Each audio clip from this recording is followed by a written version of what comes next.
Chapter 2 Mr. Willy Wonka's Factory.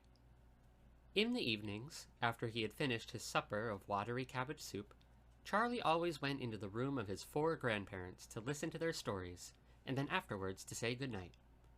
Every one of these old people was over 90. They were as shriveled as prunes, and as bony as skeletons, and throughout the day until Charlie made his appearance, they lay huddled in their one bed, 2 at either end, with nightcaps on to keep their heads warm, dozing the time away with nothing to do.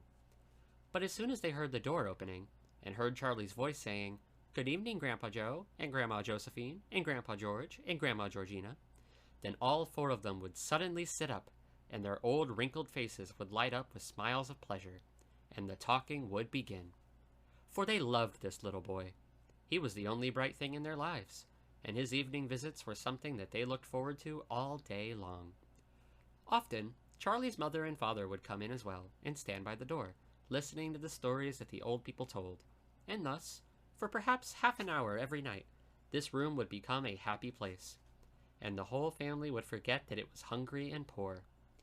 One evening, when Charlie went in to see his grandparents, he said to them, "Is it really true that Wonka's chocolate factory is the biggest in the world?" "True!" cried all 4 of them at once. "Of course it's true. Good heavens, didn't you know that? It's about 50 times as big as any other. And is Mr. Willy Wonka really the cleverest chocolate maker in the world?" "My dear boy," said Grandpa Joe, raising himself up a little higher on his pillow, "Mr. Willy Wonka is the most amazing, the most fantastic, the most extraordinary chocolate maker the world has ever seen. I thought everybody knew that." "I knew he was famous, Grandpa Joe, and I knew he was very clever." "Clever!" cried the old man. "He's more than that. He's a magician with chocolate. He can make anything he wants. Isn't that a fact, my dears?" The other 3 old people nodded their heads slowly up and down and said, "Absolutely true, just as true as can be." And Grandpa Joe said, "You mean to say I've never told you about Mr. Willy Wonka and his factory?" "Never," answered little Charlie. "Good heavens above, I don't know what's the matter with me."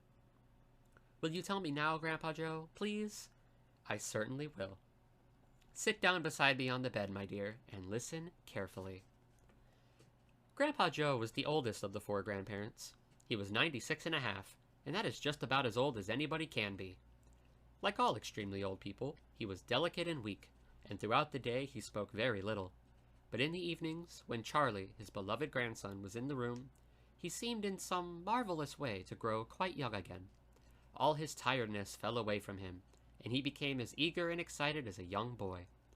"Oh, what a man he is, this Mr. Willy Wonka!" cried Grandpa Joe. "Did you know, for example, that he has himself invented more than 200 new kinds of candy bars, each with a different center, and each far sweeter and creamier and more delicious than anything the other chocolate factories can make?"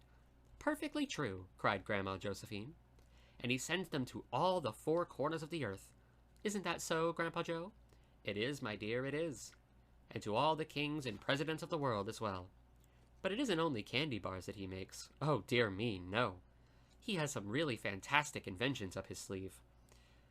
Did you know that he's invented a way of making chocolate ice cream so that it stays cold for hours and hours without being in the icebox? You can even leave it lying in the sun all morning on a hot day, and it won't go runny." "But that's impossible," said little Charlie, staring at his grandfather. "Of course it's impossible," cried Grandpa Joe. "It's completely absurd, but Mr. Willy Wonka has done it." "Quite right," the others agreed, nodding their heads. "Mr. Wonka has done it." "And then again," Grandpa Joe went on, speaking very slowly now so that Charlie wouldn't miss a word, "Mr. Willy Wonka can make marshmallows that taste of violets, and rich caramels that change color every 10 seconds as you suck on them, and little feathery sweets that melt away deliciously the moment you put them between your lips. He can make chewing gum that never loses its taste, and candy balloons you can blow up to enormous sizes before you pop them with a pin and gobble them up. And, by a most secret method, he can make lovely blue bird's eggs with black spots on them, and when you put one of these in your mouth, it gradually gets smaller and smaller until suddenly there is nothing left except a tiny little pink sugary baby bird sitting on the tip of your tongue." Grandpa Joe paused and ran the point of his tongue slowly over his lips. It makes my mouth water just thinking about it, he said. Mine too, said little Charlie. But please go on. While they were talking, Mr. and Mrs. Bucket, Charlie's mother and father, had come quietly into the room, and now both were standing just inside the door, listening. Tell Charlie about that crazy Indian prince, said Grandma Josephine. He'd like to hear that. You mean Prince Pondicherry, said Grandpa Joe, and he began chuckling with laughter. Completely dotty, said Grandpa George. But very rich, said Grandma Georgina. What did he do? Asked Charlie eagerly. Listen, said Grandpa Joe, and I'll tell you.